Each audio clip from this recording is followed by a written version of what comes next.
আপনার আমার করণীয় কি, কি করার জন্য আল্লাহ তাআলা পৃথিবীতে পাঠিয়েছেন, কি করা দরকার, কি আপনার আমার কাজ, এই কাজগুলো করার দরকার। এই কাজ করার জন্যে, আল্লাহর হুকুমগুলো মানার জন্যে আল্লাহ তাআলা পৃথিবীতে আপনাকে আমাকে পৃথিবীতে পাঠিয়েছে। কথা ঠিক কিনা? খাও দাও ফুর্তি করো, দুনিয়াটা অনেক বড়, আলেমদেরকে জেলে ভরো, পরের জমি জায়গা মেরে খাও, অন্যায় করো, সুদ ঘুষ খাও, এগুলোর জন্য এই দুনিয়াতে আল্লাহ তাআলা আপনাকে আমাকে পাঠায়নি। পাঠিয়েছে কি?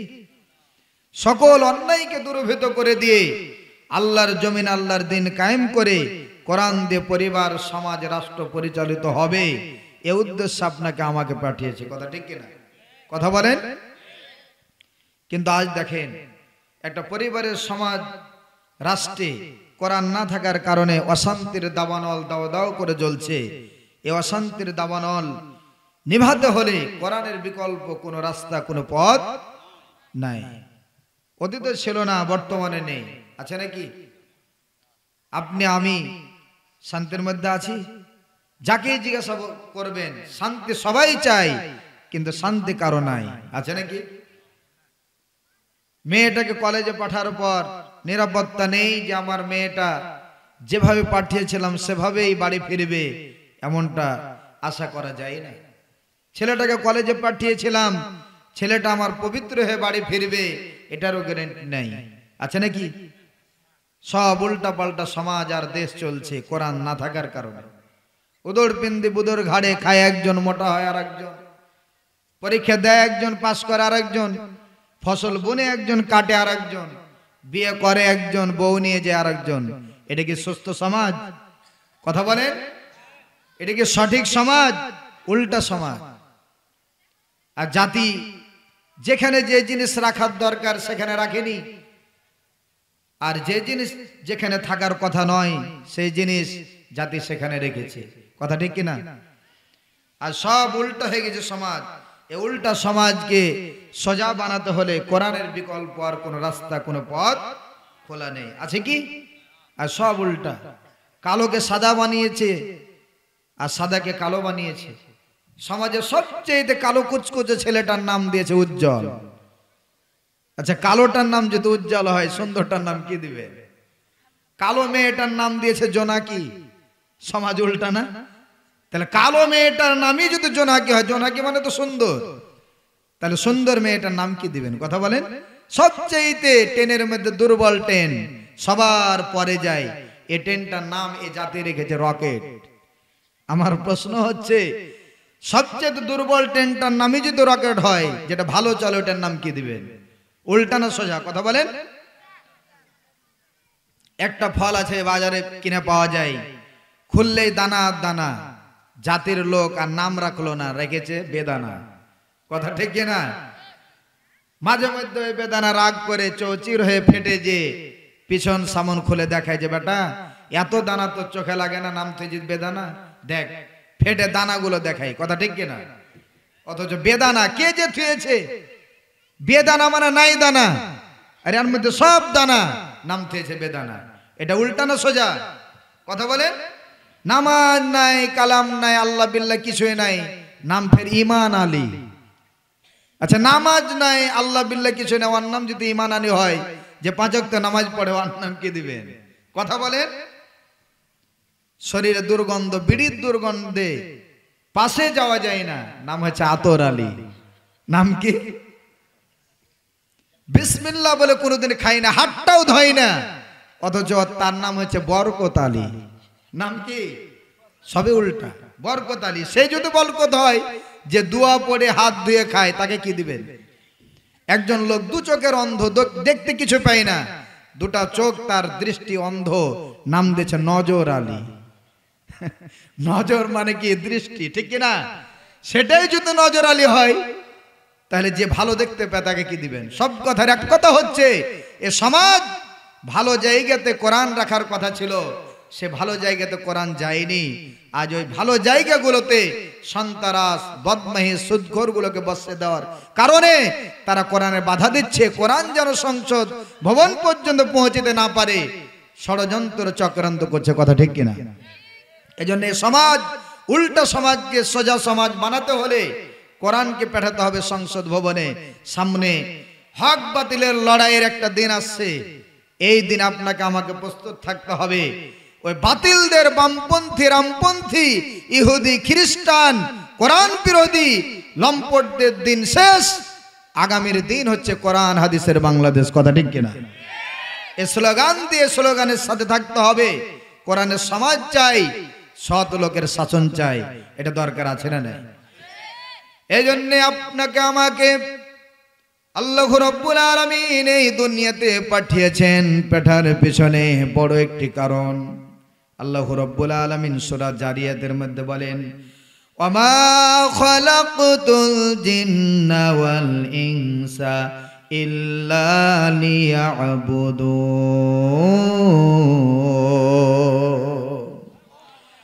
আল্লাহ রাব্বুল আলামিন বলেন, বান্দারে, এই দুনিয়াতে তোমাদেরকে আমি পাঠিয়েছি, তার পিছনে হচ্ছে আমার দাসত্ব করবে, আমার গোলামি করবে, আর আমি যে আমলগুলো করতে বলেছি সে আমলগুলো পালন করবে। আর সে আমলগুলোকে ছেড়ে দিয়ে আমি ডাকলাম ডান পথে, গেছো বাম পথে। আমি ডাকলাম কোরআনের পথে, তোমরা চলে গিয়েছো কোরআনের বিপক্ষে। আমি আল্লাহ ডাকলাম জান্নাতের পথে, তুমি চলে গেলে জাহান্নামের পথে। আমি আল্লাহ ডেকেছি যে পথে কোরআন আছে, যে পথে ইসলাম আছে, যে পথে আলেম ওলামা আছে, যে পথে শান্তি আছে, সেই পথে আসো। সেই পথটি ছেড়ে দিয়ে ইহদিনাস সিরাতাল মুস্তাকিমের পথটি ছেড়ে দিয়ে আজ আমরা তাগুতের পথে, শয়তানের পথে আমরা ছুটছি। কথা ঠিক কিনা? এজন্য শান্তি পেতে হলে আসতে হবে কোরআনের কাছে। কোরআনের বিকল্প শান্তির কোনো পথ নেই, কোনো রাস্তা নেই। এজন্য কোরআনের কাছে আসতে হলে কোরআন শিখতে হবে, কোরআন বুঝতে হবে, কোরআন ধরতে হবে। কোরআন যে পথে চলতে বলেছে সে পথে চলতে হবে। কোরআন যে আমলগুলো করতে বলেছে সে আমলগুলো করতে হবে। ঠিক কিনা? পৃথিবী ছেড়ে একদিন চলে যেতে হবে। আপনি যেতে চান আর না চান, এই পৃথিবী আপনাকে রাখবে না। পৃথিবী ছেড়ে একদিন চলে যেতে হবে। মৃত্যু এমন একটা জিনিস, আপনাকে আমাকে সকলকে মৃত্যুর স্বাদ গ্রহণ করতে হবে, আগে আর পরে। আসার একটা সিরিয়াল আছে, কিন্তু যাওয়ার কোনো সিরিয়াল নেই। আসার সিরিয়ালটা দাদা এসেছে, বাবা এসেছে, আপনি আমি নিজে এসেছি, ছেলেটা এসেছে। এভাবে সিস্টেম অনুযায়ী পৃথিবীর ইতিহাসে একের পর এক মানুষের জন্ম হবে।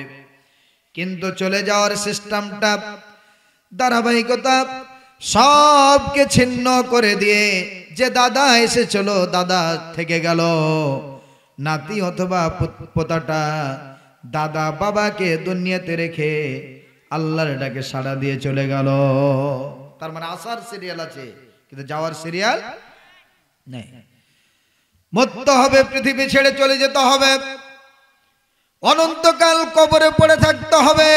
কবরের পর আপনাকে আমাকে ওই ফুলসেরাতের অন্ধকার ওই রাস্তা পাড়ি দিতে হবে। মিজানের দাড়ি পাল্লাতে নেকি আর গুনাহ ওজন করা হবে। কিয়ামতের ময়দানে দাঁড়াতে হবে। আপনার আমার জীবনের কৃত কর্মের হিসাবগুলো দিতে হবে। কেউ কারো হিসাব দিবে না। দিবে নাকি? আল্লাহ বলছে, ওয়ালা তাসিরু ওয়াসিরাতু উযরা উখরা, নিজের পাপের বোঝাটা নিজেকেই বহন করতে হবে, কেউ আসবে না। এজন্য মরতে হবে। কথা কার বলেন? আল্লাহ রাব্বুল আলামিন বলেন, কুল্লু নাফসিন যায়িকাতুল মাউত সুম্মা ইলাইনা তুরজাউন। আল্লাহু আকবার। আল্লাহ রাব্বুল আলামিন বলেছেন, কুল্লু মানে প্রত্যেক, নাফস মানে রূহ, আত্মা, জীবন, যায়িকাতুল মানে গ্রহণ করতে হবে, আসবেই মাউত, মৃত্যুর স্বাদ। তাহলে প্রত্যেক নাফসকে, প্রত্যেক রূহকে, প্রত্যেক জীবনকে, প্রত্যেক আত্মাকে একদিন না একদিন মৃত্যুর স্বাদ গ্রহণ করতে হবে। এর মধ্যে কোনো সন্দেহ নেই। এই আয়াতের শেষ অংশে আল্লাহ বলছেন সুম্মা ইলাইনা তুরজাউন, আর মৃত্যু হয়ে যাবে এ কথাই বললে এখান থেকে শেষ তা নয়, আমি ডাক দিব আমার কাছে তোমাদেরকে একত্রিত ভাবে আমি আল্লাহ তাআলার কাছে ফিরে আসতে হবে। আল্লাহর কাছে ফিরে যেতে হবে। কেন? হিসাব দিতে হবে। কি করেছেন আল্লাহ, কি করতে বলেছিল, কি করেছেন আল্লাহ, কোন পথে চলতে বলেছিল, কোন পথে চলেছেন, আপনার জীবনের প্রতিটি হিসাব আল্লাহর সামনে দিতে হবে। কোনো সন্দেহ আছে? তাহলে ওই হিসাবের একটু প্রস্তুতি নেওয়ার দরকার আছে না নাই? হিসাব চাইলে কি দিতে পারবেন? সব হিসাব বাদ। আল্লাহ ডেকে যদি বলে বান্দা তোর জীবনে একটা হিসাব আমাকে দিয়ে জান্নাত চলে যায়, তোর জীবনে কয় গ্লাস পানি খেয়েছিস, পানির কয় গ্লাস পানি খেয়েছিস, গ্লাসের হিসাবটা আমার সামনে দে, দিয়ে জান্নাত চলে যায়। আচ্ছা এখনো বুকের হাত দিয়ে বলেন তো কয় গ্লাস আপনার জীবনে পানি খেয়েছেন আপনি, আমি, কেউ কি হিসাব দিতে পারবো? পারবো? এজন্য বিশ্ব নবী, যে নবীর পিছনে গুনাহ ছিল না, সামনে গুনাহ ছিল না, কোনো অন্যায় ছিল না, ভুল ছিল না, পাপ ছিল না, যে নবীকে পিছনের সামনের সব অপরাধ ক্ষমা করে দিয়েছিলেন, যাকে পবিত্র করে পৃথিবীতে পাঠানো হয়েছিল, সে বিশ্ব নবী 5 ওয়াক্ত নামাজে রবের দিকে হাত তুলে চোখের পানি ছেড়ে দোয়া পড়তেন, আল্লাহুম্মা হাসিবনি হিসাবাই ইয়াসিরা, হে আল্লাহ বিনা হিসাবে আমাকে ক্ষমা করে দিও, জান্নাত দিয়ে দিও। তাহলে রাসূল যদি দোয়া পড়ে আপনার আমার পড়ার দরকার আছে না নাই? কতবার পড়তে হবে হিসাব আছে? এজন্য ওঠাতে বসাতে আল্লাহর কাছে ক্ষমা চাইতে হবে আর বিনা হিসাবে দোয়া করতে হবে, ঠিক কিনা? পৃথিবী ছেড়ে চলে যেতে হবে। এই পৃথিবী আপনাকে ছাড়বে না, এই পৃথিবী আপনাকে রাখবে না। একদিন ধাক্কা মেরে, লাথি মেরে আপনাকে এই পৃথিবী থেকে ট্রান্সফার করে পরকাল জীবনে আপনাকে গমন করতে হবে, ঠিক কিনা বলুন? এজন্য আমাদের বিশ্বনন্দিত কোরআনের পাখি 80-র দশকে চমৎকার কয়েক লাইনের একটি কবিতা তৈরি করেছিলেন মৃত্যুকে নিয়ে। আল্লামা সাঈদী শের বলেন, মৃত্যু থেকে, মরণ থেকে পালাও তুমি, মরণ তোমায় লইবে ঘিরি, যদিও সুদূর আকাশ পানে লুকাও তুমি লাগিয়ে সিঁড়ি। এই মহারোগের ওষুধ নেই, নেই সে ওষুধ জগতে, খুঁজিয়ে কাতর হইলে কি হবে, পারিবে না মৃত্যুকে ফিরাতে। কথা ঠিক কিনা? কত চমৎকার কবিতা। মৃত্যু যখন চলে আসবে ফিরাতে পারবেন? 1 ঘন্টা নয়, 1 মিনিট নয়, 1 সেকেন্ড সময় পাওয়া যাবে কি? এই কথা আল্লাহ রাব্বুল আলামিন বলেন, আইনামা তাকুনু ইদরিকুমুল মাউত ওয়ালাউ কুনতুম ফি বুরুজিম মুসাইয়্যিদা। আল্লাহ রাব্বুল আলামিন বলেন, মৃত্যুর হাত থেকে বাঁচার জন্য সীসা জড়া প্রাচীর তৈরি করে যদি লুকিয়ে থাকো, আকাশে গমন করো, 7 তবক জমিনের তলে চলে যাও, মৃত্যুর সময় চলে আসলে অবশ্যই অবশ্যই মৃত্যু তোমাকে খুঁজে বের করবে, ঠিক কিনা বলো? সময় আসতে দেরি, আসলেই এই পৃথিবীতে আর থাকা হবে না। আজরাইল কোন মানুষের সাথে ফাজিলামি করার জন্য আসে না। জীবনে একদিন আসবে, একবার আসবে, যেই দিন আসবে সেই দিন আপনাকে আমাকে লাশ বানিয়ে চলে যাবে, ঠিক কিনা? ওই মসজিদের কর্নারে যে পালকিটা আছে, যে খাটলিটা আছে, ওই খাটলিটা খামোখা আপনার বাড়িতে আসবে না। একদিন আসবে, যেই দিন আসবে সেই দিন প্রাণ পাখিটা নিয়ে লাশ বানিয়ে ওই খাটলিতে চড়ে গোরস্থান যাওয়া লাগবে। তাহলে আজরাইল আসার আগে, ওই পালকি বাড়িতে আসার আগে ইমানদার মুমিন হওয়ার দরকার আছে না নাই? কোরআনের পথের সৈনিক হওয়ার দরকার আছে না নাই? আলেম ওলামাদের সঙ্গী হওয়ার দরকার আছে না নাই? এজন্য মরার আগে একবার মরার দরকার। মরার পরে কি জবাব দেব, কি হিসাব হবে, কি প্রশ্ন করবে, এই হিসাবগুলো দুনিয়াতে আপনার আমার প্রস্তুতি গ্রহণ করার দরকার আছে না নাই? এজন্য আমি মাঝে মধ্যে বলে থাকি, এ ওয়াল বডিটা আল্লাহ দুইটি জিনিস দিয়ে তৈরি করেছে। এক হচ্ছে দেহু, আর একটা হচ্ছে রুহু। এই কে কথা বলছে? চুপ। মাথা থেকে পা পর্যন্ত, পা থেকে মাথা পর্যন্ত, এটার নাম হচ্ছে দেহু। আর এই দেহুর মধ্যে যে জিনিসটা আছে এটার নাম হচ্ছে রুহু। দেহু দেখা যায় কিন্তু রুহু দেখা যায় না। আল্লাহ বলছে, বান্দারে দেহুর যত্ন নিচ্ছ ভালো কথা, তবে দেহুর চাইতে হাজার হাজার গুণ রুহুর যত্নটা নিতে হবে। এই রুহুটা কিভাবে কবরের মধ্যে ভালো থাকে এটা নিয়ে তোমাদের একটু চিন্তা ফিকির করতে হবে, প্রস্তুতি নিতে হবে। এই দেহটার যত্ন নিলাম, দেহটা ভালো রাখার জন্য সাবান শ্যাম্পু ব্যবহার করলাম, শীত থেকে বাঁচার জন্য শীতের পোশাকগুলো ব্যবহার করলাম, কিন্তু রুহু ভালো থাকবে কবরের মধ্যে।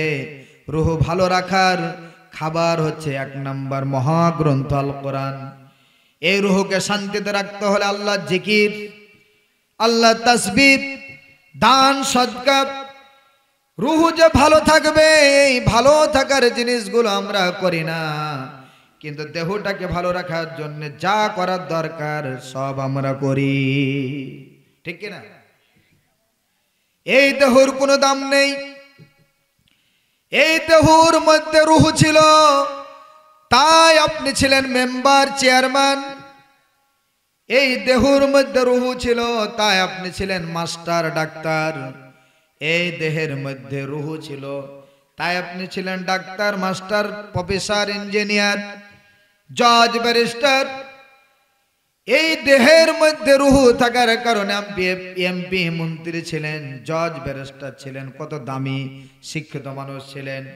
কিন্তু এই দেহের মধ্য থেকে রুহুটা বেরিয়ে যাওয়ার কারণে আর মানুষ থাকলো না, ওই মানুষটাই লাশ হয়ে গেল। কেউ বলে না যে মেম্বার, চেয়ারম্যান মারা গিয়েছে, চল চেয়ারম্যানকে দেখে আসে। এটা বলে কি? বলে ওই লাশটা কখন মাটি হবে, কোথায় মাটি হবে, চল লাশটাকে দেখে এসেছি, চল লাশটা দেখে আসি। সবার মুখে একটা কথা, লাশ। কথা ঠিক কিনা? তাহলে দেহ ঠিকই আছে, রুহ না থাকার কারণে মানুষটাই লাশ হয়ে যায়। তাহলে আপনার কিসের দাম বলেন? রুহুর দাম। কথা বলে, এই দেহুর খাবারটা তৈরি হয় জমিনে। দেহ ঠিক রাখার জন্যে, দেহকে গঠন করার জন্য জমিনে খাবার হয় ধান, ধান থেকে হয় চাউল, চাউল থেকে হয় ভাত, ওটা জমিন থেকে তৈরি হয়। আবার ওই ভাত খাবারের জন্য শাক সবজি আছে, এটাও জমিন থেকে তৈরি হয়। আবার সুন্দর সুন্দর ফল ফলাদিগুলো তৈরি হয়, এটাও জমিন থেকে তৈরি হয়। কিন্তু জমিনের খাবার রুহে, দেহের খাবার হচ্ছে জমিনে, কিন্তু রুহুর খাবার হচ্ছে আসমানে। রুহের খাবারটা হচ্ছে লাউহে মাহফুজ থেকে সংরক্ষিত মহাগ্রন্থ আল কোরআন। আল্লাহু আকবার বলেন। তাহলে কোরআন শিক্ষা করার দরকার আছে না নাই? দেখবেন মসজিদে গেলেই ঝিমানি আসে, ঢোলনি আসে, ঘুম আসে, আসে না? তার মানে এই রুহুটা বাইরে মসজিদের আগে, মসজিদে ঢোকার আগে ধড়ফড় করে, কিন্তু যখনই মসজিদে চলে যায় তার মানে রুহুর খাবারটা মসজিদে পাওয়া যায়, তাই শান্তি পায়। যখন শান্তি পায় তখনই ঘুম আসে, ঠিক কিনা? আর গান বাজনার আসরে যাবেন আপনি, কোনো সিট নাই, বসার কোনো জায়গা নেই, মাটির উপরে বসে আছে সারা রাত্রি ধরে, আবার কোনো খাবারও দেওয়া হবে না, কিন্তু জাগৃত হয়ে হয়ে চোখ বড় বড় করে গান বাজনা দেখে, ঘুম আসে না, কারণ ওখানে রুহুটা শান্তি পায় না, ঠিক কিনা? এজন্য দেহর যত্ন চাইতে রুহুর যত্নটা বেশি নেওয়া দরকার। রুহুর যত্ন নিতে হলে 5 ওয়াক্ত নামাজ পড়তে হবে। রুহুর যত্ন নিতে হলে আল্লাহর বেশি বেশি জিকির করতে হবে, তাসবিহ করতে হবে, কোরআন তেলাওয়াত করতে হবে। বেশি বেশি জিকির, বেশি বেশি তাসবিহ করলে এই রুহটা আপনার কবরের মধ্যে শান্তির মধ্যে থাকবে। এই রুহটাকে শান্তিতে রাখতে হলে, কবরে শান্তি দিতে হলে এই দুনিয়াতে দান সদকা করতে হবে, ঠিক কিনা বলুন? বেশি বেশি দান সদকা করতে হবে। শয়তান বলছে বান্দারে দান করলে তো সম্পদ কমে যাবে, আর আল্লাহ বলছে যত দান করবি তত আমি নাজ নিয়ামত বৃদ্ধি করে দিব, যত শুকরিয়া আদায় করবি বহু গুণে তোর নাজ নিয়ামত গুলো বৃদ্ধি করে দিব। তাহলে আল্লাহটা সঠিক না শয়তানেরটা সঠিক? আল্লাহ রাব্বুল আলামিন বলেন সূরা ইব্রাহিমের 7 নম্বর আয়াত, লাইন শাকারতুম লাযিদান্নাকুম ওয়া লাইন কাফারতুম ইন্না আযাবি লাশাদীদ। আমি যা নাজ নিয়ামত দিয়েছি সেগুলো ভক্ষণ করো, খাও, আর আমি আল্লাহর শুকরিয়া আদায় করো। আর যদি শুকরিয়া আদায় করতে পারো তোমাদের নাজ নিয়ামত গুলো বহু গুণ বৃদ্ধি করে দিব। ওয়ালাইন কাফারতুম, আর যদি না শুকরিয়া করো, কুফরি করো, ইন্না আযাবি লাশাদীদ, তাহলে কঠিন আযাব তোমাদেরকে গ্রেফতার করবে। তাহলে শুকরিয়া আদায় করার দরকার আছে না নাই? আছে না? এজন্য আসি সবচেয়ে ভয়ঙ্কর জায়গার নাম হচ্ছে কি বলেন? কবর। সবচেয়ে ভয়ঙ্কর জায়গার নাম কবর। এই কবরে শান্তি রাখার জন্য, শান্তি থাকার জন্য আমল মরার পরে না মরার আগে? মরার আগেই। দুনিয়াতে থাকতে আমল যদি কেউ করে যেতে পারে তাহলে কবরে শান্তি পাবে, আর দুনিয়াতে যদি আমল না করে মরতে দেরি, কবরের মধ্যে জাহান্নামের আগুন জ্বলতে দেরি হবে না।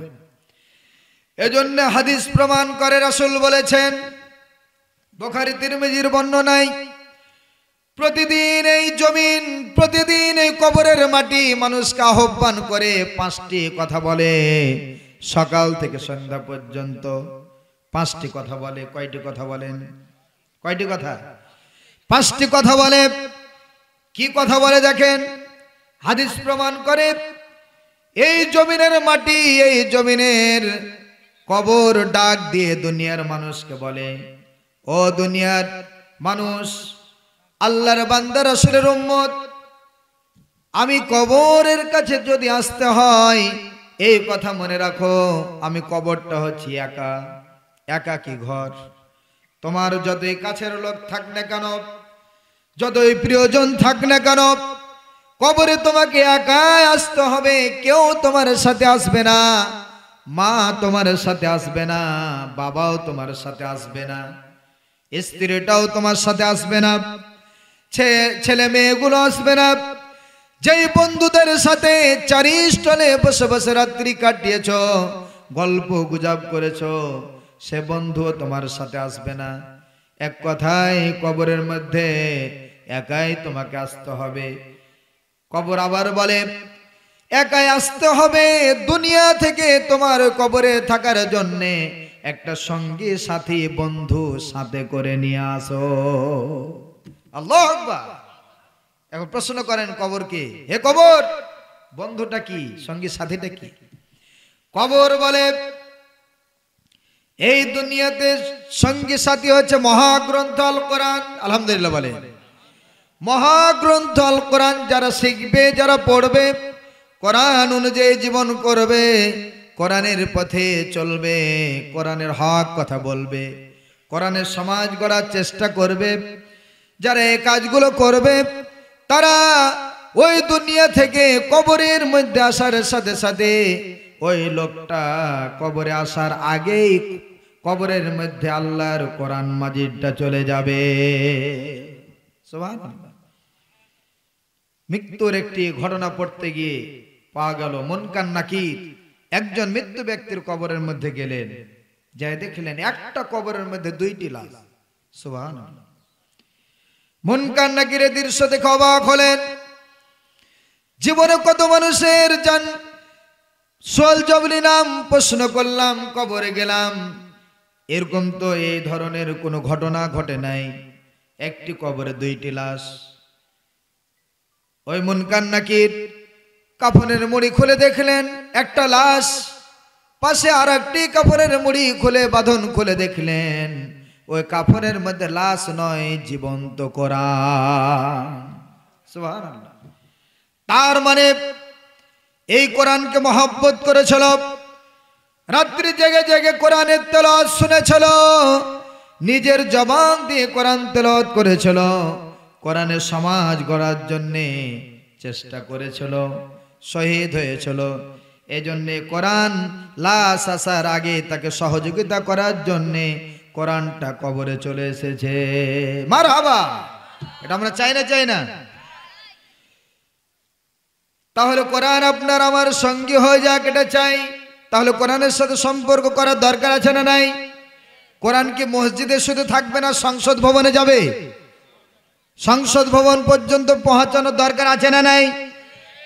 কোরআন যদি সংসদ ভবনে, পার্লামেন্টে কোরআন যদি যায়, তাহলে কোরআনের আইনগুলো এক এক করে বাংলার জমিনে কায়েম হবে, বাস্তবায়ন হবে। আর কোরআনের আইন যখন কায়েম হয়ে যাবে, সুদ বিদায় হয়ে যাবে, ঘুষ বিদায় হয়ে যাবে, জেনাখোরদের বিচার হবে, সুদখোরদের বিচার হবে, অন্যায় উঠে যাবে, অসত্য উঠে যাবে, মারামারি কাটাকাটি বন্ধ হয়ে যাবে। 56,000 বর্গ মাইলের বাংলার ভূখণ্ডে সোনার রাজ্য কায়েম হয়ে যাবে। কথা ঠিক কিনা বলো? এটা চাই, করতে হবে, চেষ্টা চালাতে হবে। তাহলে কবর বলে আমি একাকী ঘর, সঙ্গী সাথে নিয়ে আসো। সঙ্গীটা হচ্ছে কোরআন মাজিদ। 2 নাম্বার কোরআন বলে, কবর বলে আমি অন্ধকার ঘর। কি ঘর? আমি অন্ধকার ঘর, আলো আর বাতিটা দুনিয়া থেকে নিয়ে আসো। আলো আর বাতি ছাড়া আসলে অন্ধকারে পথ খুঁজে পাবে না। কবরকে প্রশ্ন করলাম, ও কবর, আলো বাতিটা কি? কবর সুন্দর করে বলে দিলেন, ওই কবরে অন্ধকার, কবরের মধ্যে আলো হচ্ছে নামাজ, রোজা আর জিহাদ। নামাজ, রোজা আর জিহাদ। কয়টি কথা বলেছে? নামাজ পড়বেন, এটা আমরা বিশ্বাস করি, মানি। রোজাও রাখবো, মাশাআল্লাহ রোজা রাখি, কিন্তু জিহাদটা মানি না। তাহলে কি ইমানদার থাকতে পারে? তাহলে জমিনের মাটি বলে 3টি জিনিস দুনিয়া থেকে করে আসলে, 3টি আমল করে আসলে ওই লাশটা কবরের মধ্যে আসার আগেই অন্ধকার কবরটা আলোকিত হয়ে যাবে। তাহলে কি? নামাজ 5 ওয়াক্ত, রোজা রমজান মাসে, আর জিহাদ সংগ্রাম, চেষ্টা সাধনা করার দরকার আছে না নাই? 3 নম্বর প্রশ্ন দেখেন, এই কবর বলে আমি হচ্ছে মাটির ঘর। কবরের কথা ঠিক আছে না নাই? মাটির ঘর না? না ফুল বিছানো, না কার্পেট বিছানো? মাটির ঘর। কবর বলে আমি মাটির ঘর, দুনিয়া থেকে বিছানা নিয়ে আসো। আমি প্রশ্ন করলাম, আপনি প্রশ্ন করলেন, ও জমিনের মাটি, কবর বিছানা কি? সুন্দর করে কবরের মাটি বলে দিল, বিছানা হচ্ছে নেক আমল, যত নেক আমল আছে, নামাজ, রোজা, হজ, যাকাত, পিতামাতার খেদমত, সংগ্রাম, জিহাদ, জিকির, আজকার, কোরআন তেলাওয়াত, এগুলো হচ্ছে নেক আমল। একজন বৃদ্ধ মানুষ বোঝা চাটতে পারে না, বোঝাটা চাড়িয়ে দেওয়া, এটাও হচ্ছে কি? নেক আমল। একজন টিউবওয়েলটা চাপতে পারেন না, চেপে দেওয়াটাও নেক আমল। একজন রাস্তা চিনতে পারে না, রাস্তাটা চিনিয়ে দেওয়াও নেক আমল। আগে সালাম দেওয়াটাও নেক আমল। মানুষ বিপদে পড়েছে, তার পাশে গিয়ে তার খোঁজ খবর নেওয়া, এটাও নেক আমল। একজন রোগীর খবর পেয়েছেন, তার পাশে গিয়ে খোঁজ নেওয়া, একটু সেবা করা, এটাও নেক আমল। সব কথার এক কথা, যত ভালো কাজ সেগুলো হচ্ছে নেক আমল। ঠিক কিনা? এই কবর বলে নেক আমল করে দুনিয়া থেকে আসলেই, কবরে আসার আগেই কবরটা, মাটির কবরটা বিছানাতে পরিণত হয়ে যাবে। তাও আবার দুনিয়ার বিছানা নয়, জান্নাতের বিছানা। আলহামদুলিল্লাহ বলে। এটা চাই না আমরা? এই কবর প্রতিদিন 5টি আহ্বান করে, হাদিস তার প্রমাণ করছে। আজকে জানার পর আমাদের এই 5টি প্রশ্নের উত্তর দুনিয়া থেকে নিয়ে যেতে হবে, প্রস্তুতি গ্রহণ করতে হবে। ঠিক কিনা? 4 নম্বরে কবর বলে, ও দুনিয়ার মানুষ, আমি কবর হচ্ছি বিষত্ব, বিষধর, সাপ বিচ্ছুর ঘর। আসার সাথে সাথে আমল যদি ভালো হয় কবরটা জান্নাত হয়ে যাবে, আর যদি আমল ভালো না হয় 99টি সাপ চারিদিক থেকে এসে তাকে কামড় দেওয়া শুরু করবে। আর সাপের বর্ণনা, একটি সাপ তার মাথা থাকবে আসমানে, জমিনে থাকবে তার লেজ। একবার কামড় দিলে ৭৭,০০০ বছর ধরে ওই সাপের যন্ত্রণা থাকবে। নাউজুবিল্লাহ বলে। এ সাপ কাকে কামড় দিবে? এ মানুষ গুনাহগার, পাপিষ্ট, বামপন্থী, মুনাফিক, তাদেরকে, ঠিক কিনা? বেনামাজি, যারা নাম বেনামাজি আছেন, আল্লাহর রাস্তে অনুরোধের সাথে বলতে চাই, আপনারা নামাজি হয়ে যান, ৫ ওয়াক্ত নামাজ ধরেলেন, আজকে থেকে ওয়াদা করেন মনে মনে, এখানে হাত তোলাবো না, ওয়াদা করবেন। তাহলে কবর বলে কি দেখেন, আমি সাপ বিচ্ছুর ঘর, সাথে করে নেক আমল নিয়ে আসো, ওষুধ নিয়ে আসো, সাপের বিষ থেকে বাঁচার জন্য ওষুধ নিয়ে আসো। এখন প্রশ্ন করে, ওষুধ আবার কি? ডাক্তারের ফার্মেসির ওষুধ নাকি? ওই জমিনের মাটি বলছে না। দুনিয়াতে যে যত বেশি দান সদকা করবে, দুনিয়ার দান সদকা হচ্ছে কবরের মধ্যে ওই সাপ থেকে তাকে বাঁচিয়ে দিবে। সুবহানাল্লাহ।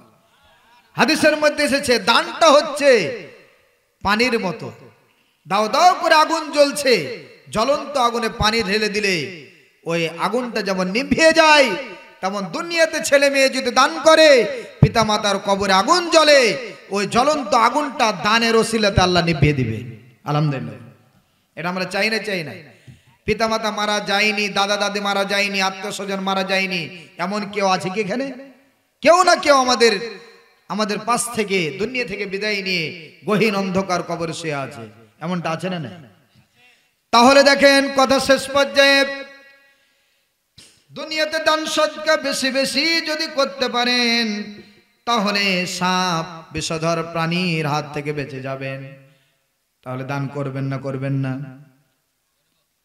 এখন হয়তো বলবেন যে হুজুর এতখানে বেশ মূল্য, আগে ভাবছিলাম যে দান হয়তো তুলবেন কিনা, তো দানের কথা বললেন, আগে জানলে আসতাম না।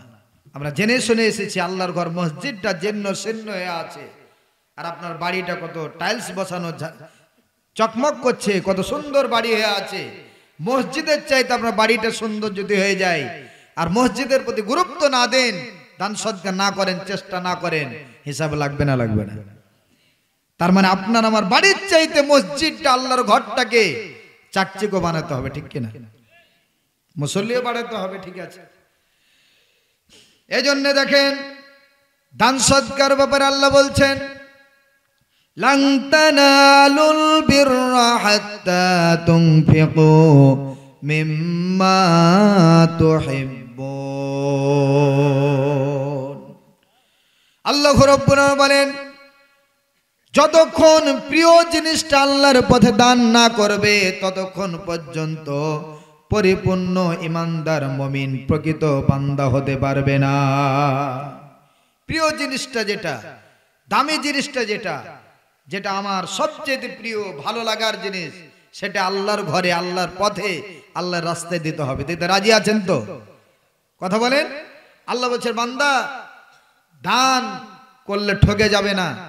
যখন মসজিদে, আমার রাসূলের প্রতিষ্ঠান মাদ্রাসায় দান করো, অথবা আমার দিন কায়েমের পথে দান করো, এটা এ দুনিয়ার কোনো মানুষকে দাও না, সরাসরি আমি আল্লাহ তাআলাকে এটা ঋণ দিয়ে থাকো। সুবহানাল্লাহ।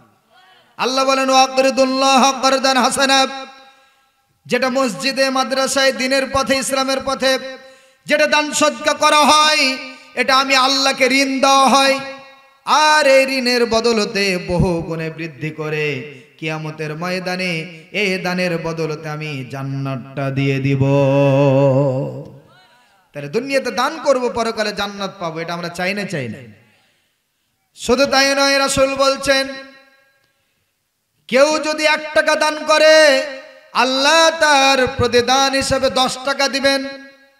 কেউ যদি আল্লাহর পথে একটি ফল দান করে, আল্লাহ রাব্বুল আলামিন ওই একটি ফলের বরকতে 10টি ফল দিয়ে তাকে ধন্য করে দিবে।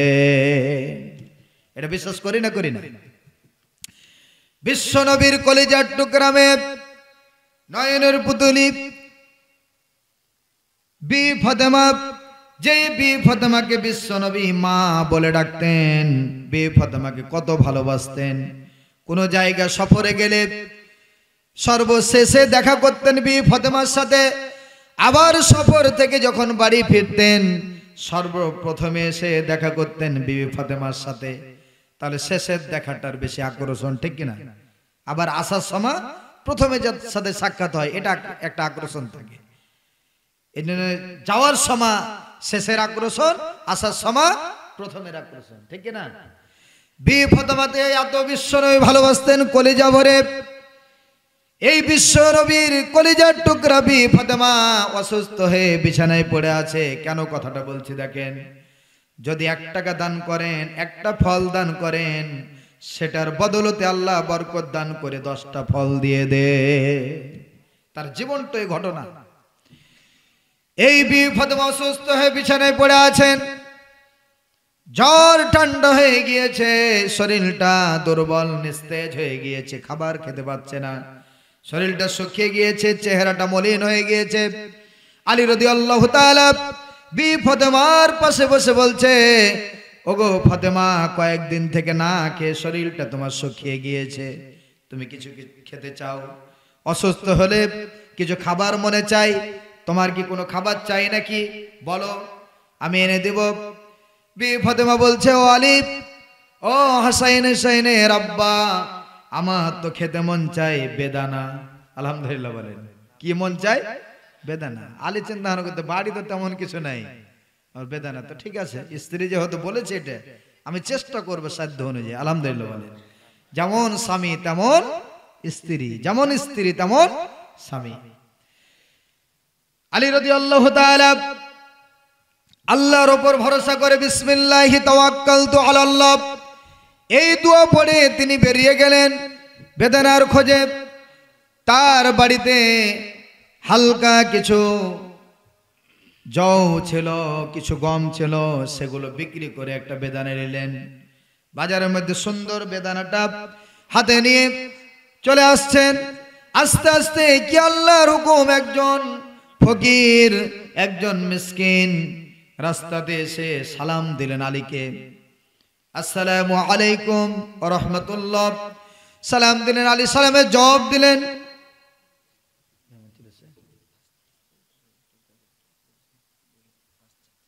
আসো, ঠিক আছে, আসো। হযরত আলী রাস্তা চলছেন, ভিক্ষুক সামনে সালাম দিয়ে বলছেন, বাবা ও পথিক, আপনাকে আমি চিনি না, কয়েকদিন থেকে না খেয়ে পথ চলতে পারি না, খোদার জ্বালায় জীবন বাঁচছে না, আমার কিছু খাবার ইচ্ছা হয়েছে। আলী বলছেন, ও আল্লাহর বান্দা, কি খেতে চাও? ওই ফকির বলছে, আমি বেদানা খেতে চাই, যদি তুমি বেদানাটা দাও তাহলে আমি বড় খুশি হব। কি খেতে চাই? বেদানা। আলী চিন্তা ভাবনা করছে, বেদানা একটাই, ফাতেমা চেয়েছে দিকে আর বেটাও চাইছে দিকে, তো তিনি চালাক মানুষ, জান্নাতি মানুষ, তিনি আর বুঝতে বাকি থাকলো না এটা হয়তো আল্লাহর পক্ষ থেকে মেহমান হতে পারে, ঠিক কিনা?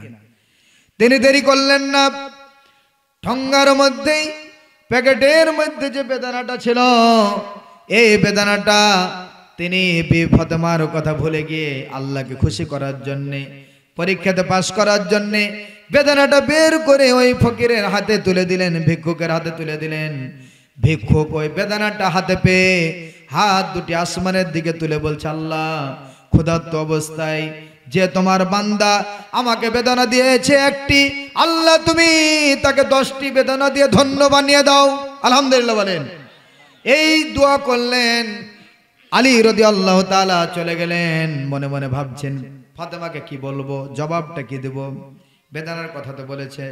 চলে গেলেন, গিয়ে বলছেন, ওরে ফাতেমা, তুই বেদনা খেতে চেয়েছিলে, বেদনা কিনে নিয়ে এসেছিলাম, কিন্তু ইতিমধ্যে রাস্তাতে একটা ভিক্ষুক আসলো, আমার কাছে খেতে চাইলো।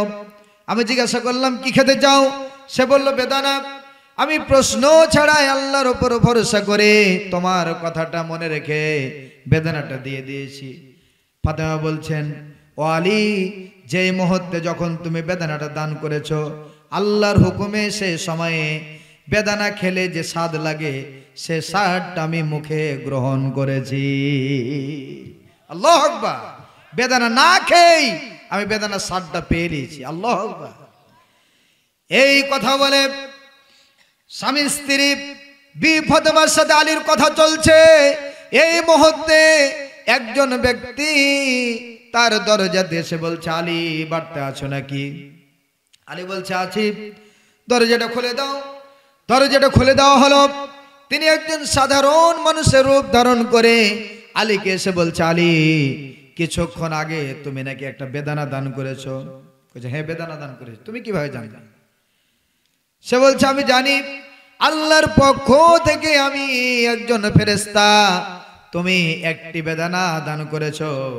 আল্লাহ তোমার দানে খুশি হয়ে একটি বেদানার বদলতে আল্লাহ জান্নাত থেকে 9টি বেদানা পৌঁছে দিয়েছে। সবাই খুশি হতে পারেন, কিন্তু আলী খুশি হলো না। আলীর কথা যে আল্লাহ ওয়াদা করেছে যদি কেউ আমাকে দেয় একটি, আমি দেবো 10টি। এই বেটা আগে খুলে বল 9টি, আরেকটা কই? সুবহানাল্লাহ বলে। আরেকটা কোথায়? আল্লাহর ওয়াদা তো কখনো মিস হবে না। ইন্নাকা লা তুখলিফুল মিআদ। আপনার আমার ওয়াদা মিস হতে পারে, আল্লাহর ওয়াদা কখনো মিস হতে পারে না। আল্লাহ ওয়াদা করেছে দিবে একটি, আমি দেব 10টি। 9টি দিচ্ছে, আরেকটা কোথায়? ওই ফেরেশতা বলল, ওরে আলী আমি বুঝে ফেলেছি কেন তুমি জান্নাতের 4 নাম্বার টিকিটটা পেয়েছো। আলী আমি বুঝে ফেলেছি আল্লাহ কেন তোমাকে দুনিয়াতে জান্নাত দিয়েছে। তোমার এলেম আর আমল এত জজবা, এত তরতাজা আমল। একটি বেদানা পকেটের মধ্যে রেখে তোমার পরীক্ষা নিচ্ছিলাম, তুমি বুঝতে পারো কিনা সত্যি আল্লাহ 10টি পাঠিয়েছে। সুবহানাল্লাহ। কিন্তু তোমাকে আমি পরীক্ষা করলাম। বেদানাটা বের করে আলীর হাতে তুলে দিলেন। আলীও এখানে পরীক্ষাতে পাস করলো, 10টি বেদানা পেয়ে নিল। তাহলে আল্লাহর পথে দান করলে ঠকবেন না জিতবেন? কি কথা বলেন? জিতবেন না? মেহমান চলে আসবে, আপনারা বিরক্ত হেন না, চলে আসলে ছেড়ে দেব। তাহলে দান করতে হবে কার পথে বলেন? এই যে আল্লাহর ঘর মসজিদ, এই মসজিদটা ভালো হোক, চাকচিক্য হোক, আরো বড় হোক, এটা আমরা চাই না। মসজিদের টাইলস হোক, এটা আমরা চাই না। এই মসজিদের পাশে একটা সুন্দর মনোরম মনোমুগ্ধকর সুন্দর একটা ওযুখানা হোক, এটা আমরা চাই না। যারা চান একটু প্রস্তুতি গ্রহণ করুন, মন প্রাণ আবেগ উজাড় করে কলিজা ভরে আজকে রেকর্ড করে একটা দান করবেন, যে দান করেছিল আল্লাহর বিশ্ব নবীর সবচেয়ে নিকটতম বড় সাহাবী আবু বকর। কে? আবু বকর। আবু বকর কেমন দান করেছিল? তাবুকের ময়দানে, জিহাদের ময়দানে সবাই দান করলেন, লম্বা ঘটনা। সবাই দান করলেন, আবু বকর দান করলেন। তবে সবার দানের উপরে আবু বকরের দানটা শ্রেষ্ঠ হয়েছিল। রাসূল জিজ্ঞাসা করলেন, আজকে জিহাদের ময়দানে উসমান তুমি কত কি দিয়েছো? বলছে, হুজুর আমি 4 ভাগের মধ্যে মাত্র 1 ভাগ দিয়েছি, 3 ভাগ আছে। জিজ্ঞাসা করলেন, আলী তুমি কত দিয়েছো? সে বলছে 2 ভাগ আছে, 2 ভাগ দিয়েছি। উমরকে জিজ্ঞাসা করলো, তুমি কত কি দিয়েছো? বলছে আমি 3 ভাগ দিয়ে দিয়েছি, মাত্র 1 ভাগ আছে। আবু বকরকে জিজ্ঞাসা করলো, তোমার সম্পদের কয় ভাগ দিয়েছো, কয় ভাগ আছে? আবু বকর সিদ্দিক রাদিয়াল্লাহু তাআলা বললেন, হুজুর কোনো ভাগ নয়, বাড়িতে যা ছিল সব আমি ইসলামকে বাঁচানোর জন্য, আল্লাহর জমিনে দিন কায়েম করার জন্য সব উজাড় করে দিয়ে দিয়েছি। আমার বাড়িতে আল্লাহ এবং তার রাসূল ছাড়া কিছুই নেই। আল্লাহু আকবার বলেন। রাসূল ঘোষণা দিয়ে দিলেন, আজকে জিহাদের ময়দানে আবু বকর যে দান করেছে, কিয়ামত পর্যন্ত যত বড় বড় দানবীর দান করুক না কেন, আবু বকরের মতো শ্রেষ্ঠ দান কেউ করতে পারবে না। আল্লাহ কেমন দান করেছিলেন? একদিন জিবরাইল বলছেন আল্লাহকে, আল্লাহ আজ আমার বড় কৌতূহল জেগেছে, মনে আশা জেগেছে যে 600 খান পাখা দিয়েছো, ভ্রমণ করতে পারি না। আল্লাহ তোমার সবচেয়ে জান্নাত কোন জান্নাতটি বড়? এই জান্নাতটি আজকে আমি একটু ভ্রমণ করতে চাই, সফর করতে চাই। জিবরাইল বলছে কথা। জিবরাইলকে কতখান পাখা দেওয়া ছিল? কথা বলেন, 600। আল্লাহ বললেন ঠিক আছে জিবরাইল সফর করো। তিনি একটি জান্নাতে প্রবেশ করলেন, 600 পাখা নিয়ে তিনি জান্নাত সফর করা আরম্ভ করলেন। ওই পাখার উপর ভর করে উড়াল দিচ্ছেন আর উপরে চলছেন জান্নাত ভ্রমণ করার জন্য তিনি পথ চলা আরম্ভ করেছেন, সামনে অগ্রসর হচ্ছেন। এভাবে করতে করতে লম্বা ঘটনা, 600 পাখা জিবরাইলের ক্লান্ত শ্রান্ত হয়ে গিয়েছে, আর উপরে তুলতে পারে না। উপরে তুলছে তো নিচে নামাতে পারে না, ক্লান্ত হয়ে পড়েছে। জিবরাইল আলাইহিস সালাম বলছে, আল্লাহ জান্নাত কত বড়, এই জান্নাতটা কত বড়। এতদিন থেকে আমি জান্নাত সফর করার জন্য বের হয়েছি, রওনা দিয়েছি, আমার 600 পাখা অবাস হয়ে গেছে, চলতে পারে না। জান্নাতটা কত বড়, কত দূর এসেছে, আল্লাহ একটু আমাকে নমুনাটা দেবে কি? জিবরাইল আলাইহিস সালাম বলছেন, আল্লাহ এ জান্নাত সফর শেষ করতে পেরেছি কিনা এটা আর বলতে চাই না, কত দূর এসেছে একটু বলো। আল্লাহ বলছেন, জিবরাইল এই জান্নাতের ৭০ ভাগের মধ্যে এই ৬০০ পাখা নিয়ে মাত্র একটা ভাগ এসেছো। ৬৯ ভাগ এই জান্নাতের ভাগ বাকি থেকে গেল। অবাক হয়ে গেছে জিবরাইল আলাইহিস সালাম, অবাক হয়ে গেলেন, এত বড় জান্নাত। আল্লাহ জান্নাতটা কার জন্য? প্রশ্ন জাগবে না জাগবে না? কথা বলেন, কি কথা বলেন না কেন? 2 মিনিটের মধ্যে শেষ করব। জিবরাইল বলছে, জান্নাতটা কার? আল্লাহ বললেন, এই জান্নাতটা হচ্ছে আবু বকরের। আল্লাহু আকবার বলেন, জান্নাতটা আবু বকরের। জিবরাইল আলাইহিস সালাম বলছে, আল্লাহ আবু বকর এত বড় জান্নাত পেল, আমার ৬০০ পাখা অবাস হয়ে গেল, চলতে পারি না, জান্নাতটা কেন পেল এটা আমি নিজের চোখে দেখতে চাই। কই চলে যাও, আবু বকরকে খুঁজে নাও, তার আমলগুলো দেখে নাও, তাহলে বুঝতে পারবে। লম্বা ঘটনা। জিবরাইল আলাইহিস সালাম আবু বকরকে খোঁজার জন্য বেরিয়ে গেলেন। এক পর্যায়ে মাঠের মধ্যে পেলেন, খোলা আসমানের নিচে কিয়ারে দাঁড়িয়ে, কিয়ার তো বলি আমরা নাকি, ধানের কিয়ারে দাঁড়িয়ে আবু বকর ক্ষেত কামারের কাজ শেষ করে আল্লাহর জমিনে দাঁড়িয়েছে নামাজ পড়ার জন্য। সুবহানাল্লাহ বলেন। এরাই তো আল্লাহর বন্ধু, আল কাসিবু হাবিবুল্লাহ। খেটে খাওয়া কৃষকগুলো সরাসরি আল্লাহর বন্ধু, কিন্তু কারা? বেনামাজি না নামাজি?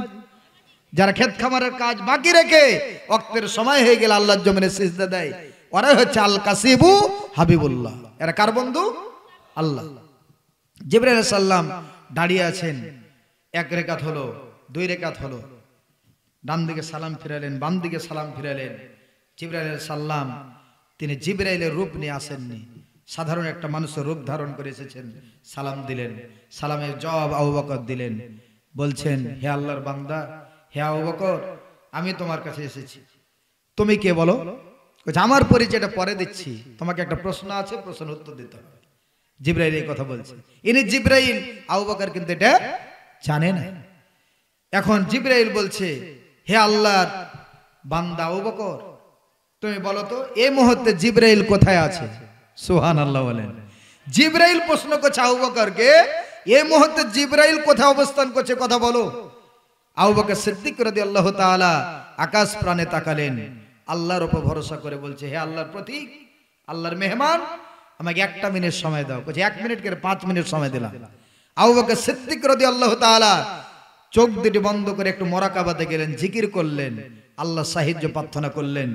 1 মিনিট নয়, 30 সেকেন্ড পর বলছে, হে আল্লাহর প্রতীক, আল্লাহর বান্দা, আমি জিবরাইলকে 7 তবক আসমানে খুঁজলাম, পেলাম না।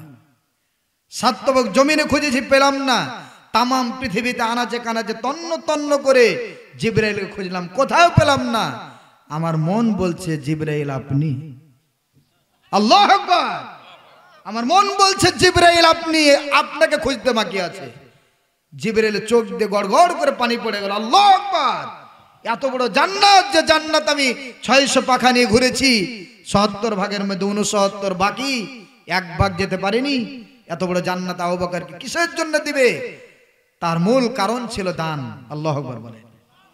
দান করে সুদিনে নয়, দুর্দিনে, যে সময় ইসলামের কেউ ছিল না, এ সময়তে দান করে ইসলামটাকে শক্ত করেছিল, বিশ্ব নবীর হাতটাকে মজবুত করেছিল, দিন কায়েম করেছিল, কোরআন প্রতিষ্ঠা করেছিল আবু বকর।